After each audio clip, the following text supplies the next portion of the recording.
Бозотау районы аймағында айрықша жағдайлардың алдын алу бойынша бір қанша нәтижелі жұмыстар әмелге асырылмақта.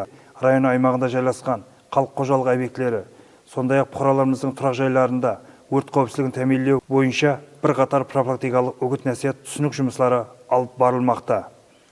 Өткеріліп отырған үгіт-насихат түсіндіру жұмыстары бұқараларымыздың азғантай болса да өздеріне сабақ алып, өрт келтіріп шығуы мүмкін болған кемшіліктерді сапыластыруға әрекет қылмақта. Бұқараларымыздың тұрақ жайлары ішінде орнатылған котелларын, қазанларын үй сыртына шығару бойынша профилактикалық үгіт-насихат түсінік жұмыстары алып барылып, қазіргі уақытта район аймағында толығымен шығарылуға ерсілді.